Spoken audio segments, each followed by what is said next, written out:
I prefer to be half asleep to discuss this one. Nobody likes to talk about the beautiful boy Scotch Contract. And the reason why a spirit would enter into this dimension under a contract would be because he hates more than anything what it looks like if he does not show up to interfere with this process.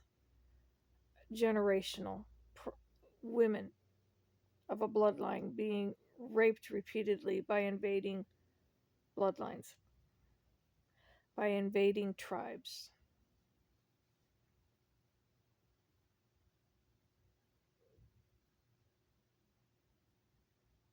And in the Scotch Beautiful Boy contract, what happens is that he will be born. And so what it means is that some aunties cannot afford to pay their bills, or they were sick of living in a poverty line or poor line and being at risk of rapes from low class invading tribes, unbelievable scuzzy people like you wouldn't believe.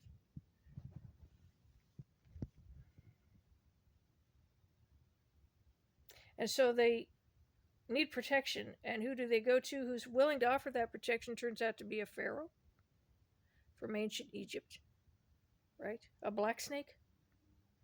And he says, okay, I'll protect you, but then you have to offer me your firstborn. We're getting into Rh negative bloodlines. And then that starts to come into the pictures of the Scotch boys. There's like a genetic mutation by being a part of this contract, become AB negative, as the pharaohs are AB negative. And he's like, okay, you'll have my protection. I'll provide you with a castle and everything that goes with that. But then I get your appointed nephews, yada yada yada. The Scotch women agree to it. Scotch Irish women agree to this contract because they're sick of rapes from invaders. They're not particularly beautiful women, but they're not ugly enough to qualify for the troll class with the big thick tongues and the broad shoulders. Nobody wants to mess with those. They're just pretty enough to where invading tribes from outside regions want to tamper with them, but they're not quite pretty enough to qualify for the Venus elites of Germany and Italians, etc. So they get their protection from Pharaoh. So the unfortunate part is it's usually a boy from the Boy George Bob Howard demographic who gets elected. He gets the plane over to pharaohs of Egypt, never to be seen or heard from again. And there's this consciousness, this understanding when they come into the contract, and it's easy to forget that when you're the 11-year-old boy on the plane going to Egypt, never to be seen again.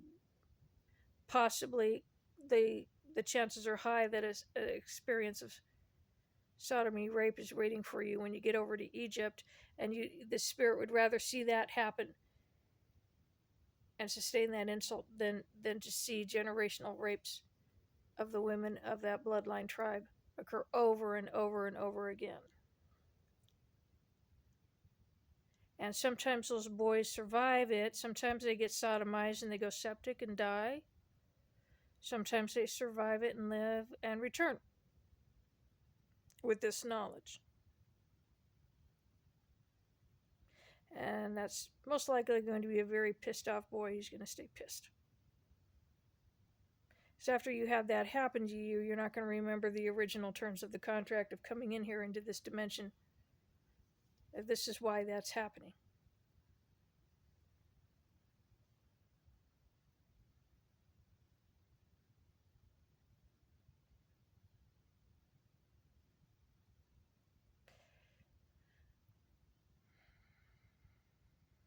Thank you, Mary Jones. Good night to you, amen.